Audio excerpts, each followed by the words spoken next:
திமுக, அதிமுக, பாஜக இந்த 3 கட்சிகளும் இப்போ ஒன்றா சேர்ந்து தாவேக அரசுக்கு எதிராக களத்தில் இறங்கியிருக்காங்களா அப்படிங்கிற ஒரு விவாதம் எழுந்திருக்கு. அதுக்கு முக்கியமான காரணம் திமுக முன்னாள் அமைச்சர் அனிதா ராதாகிருஷ்ணன், அதிமுக முன்னாள் அமைச்சர் ராஜேந்திர பாலாஜி இவங்க 2 பேரும் பேசின விஷயம்தான் அதற்கு காரணம். என்ன அப்படிங்கிறத நம்ம இந்த இதில் விரிவாக பார்க்கலாம்.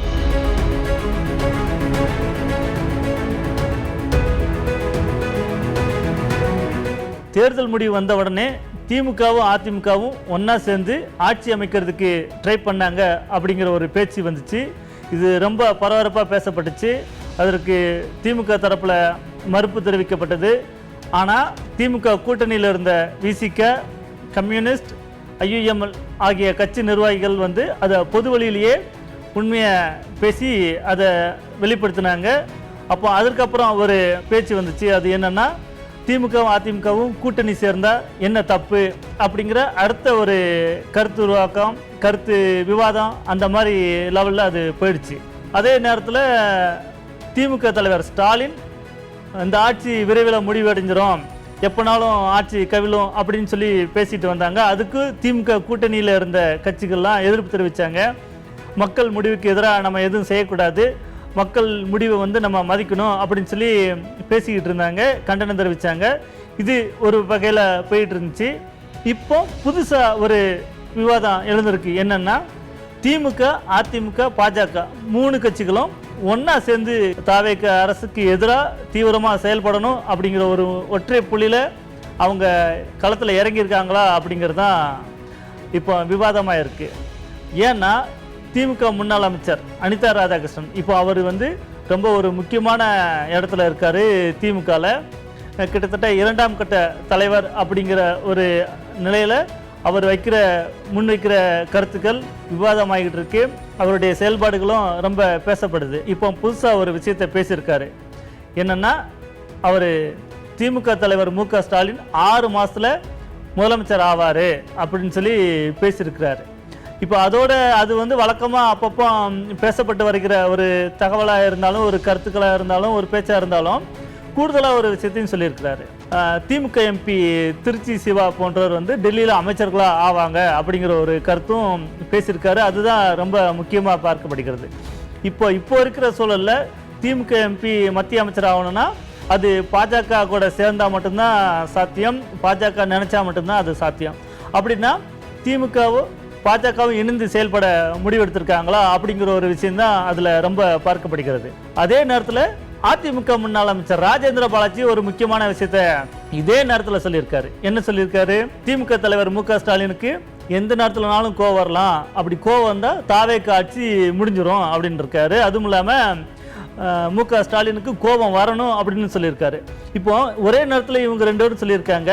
இதோட பொருள் எப்படி நம்ம தெரிய வருதுன்னா, திமுகவும் அதிமுகவும் பாஜகவும் ஒன்றா சேர்ந்து களத்தில் தீவிரமாக செயல்படுறாங்களா தாவேக அரசுக்கு எதிராக. அவங்க சொல்லிட்டு வர்ற ஆட்சியை வீட்டுக்கு அனுப்பிடணும், ஆட்சியை கவிழ்க்கணும், அடுத்து நம்ம ஆட்சியை பிடிக்கணும் அப்படிங்கிற ஒரு நிலையில் தான் பேசிட்டு வராங்களா, அதோட வெளிப்பாடு தான் இதுவா அப்படிங்கிற ஒரு விவாதம் தான் அதிகமாக எழுந்திருக்கு.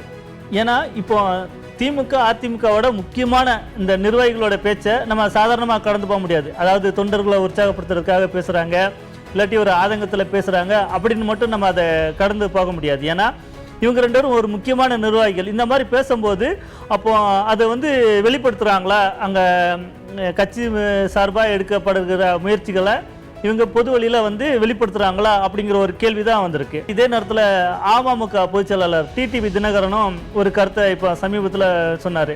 திமுகவும் அதிமுகவும் கூட்டணி வைக்கிறதுக்கு முயற்சிக்கிறாங்களா அப்படிங்கிற ஒரு கேள்வி எழுப்பப்பட்ட போது, அரசியல் சூழல் அமைஞ்சா எதுவுமே சாத்தியம் அப்படின்றாரு. அதுவும் இல்லாமல் திமுகவும் அதிமுகவும் கூட்டணி அமைச்சா அது தப்பு கிடையாது, நியாயம்தான் அப்படிங்கிற ஒரு வாதத்தையும் அவர் முன்வைக்கிறார்.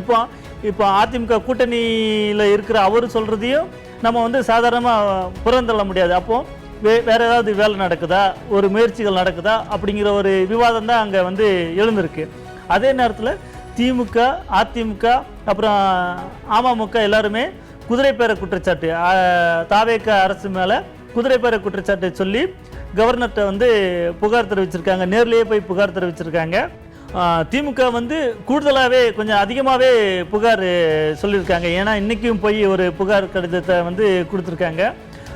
மதிமுக பொதுச் செயலாளர் வைகோ பேசினதை வச்சும் அதிமுகலேருந்து பிரிஞ்சு தாவேக்களை இணைஞ்சிருக்கிற முன்னாள் அமைச்சர் எம்ஆர் விஜயபாஸ்கர் பேசினதையும் வச்சு திமுக வந்து கொஞ்சம் வலுவாகவே குற்றச்சாட்டுகளை முன் வச்சுருக்காங்க. இப்போ இது போன்ற சூழலில் வந்து மறுபடியும் ஏதாவது ஒன்று நடக்குதா, ஒரு முயற்சி நடக்குதா, இல்லை என்ன தொண்டர்களுக்காக பேசுகிறாங்களா அப்படிங்கிற ஒரு கருத்து ரொம்ப ஒரு முக்கியத்துவமாக பார்க்கப்படுகிறது.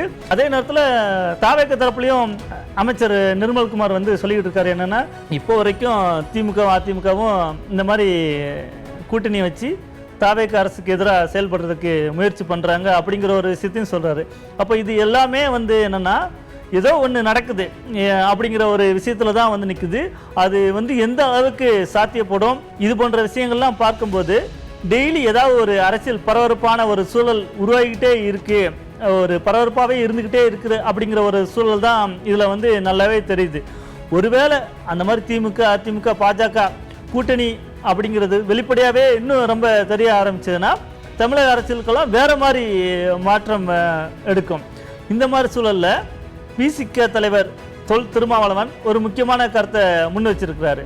பாஜகவை எதிர்க்கிறதுக்கு தாவேகாவும் திமுகவும் இணைந்து பயணிக்கணும்னு சொல்கிறாரு. இதுக்கு தமிழ்நாடு காங்கிரஸ் கமிட்டி தலைவர் மாணிக்கம் தாகூர் இந்த கருத்தை வந்து வரவேற்றிருக்காரு. அதே நேரத்தில் இந்திய கம்யூனிஸ்ட் மாநில செயலாளர் வீரபாண்டியனும் இதே மாதிரி தான் தாவேகாவும் திமுகவும் ஒன்றா சேர்ந்து பயணிக்கணும், பாஜகவுக்கு எதிராக பயணிக்கணும்னு சொல்கிறாங்க. ஒருவேளை அந்த மாதிரி முயற்சிகள் ஈடுபடுறது வந்து இவங்களுக்கு தெரிஞ்சுதான் இந்த மாதிரி ஒரு கருத்தை வரிசையாக முன்வைக்கிறாங்களா இல்லை அப்படிங்கிறதையும் நம்ம பார்க்க வேண்டியது இருக்குது. ஏன்னா எல்லாமே கோஇன்சிடென்ஸாக இருக்குது. அப்போ அரசியல் காலத்தில் புதுசாக ஏதோ ஒன்று நடக்குது, அது கொஞ்சம் ஒரு கவனிக்கத்தக்க விஷயமா இருக்குது, ரொம்ப பேசு பொருளாக தான் இருக்குது. அது எந்த அளவுக்கு போகும் அப்படிங்கிறத நம்ம பொறுத்திருந்து தான் பார்க்கலாம்.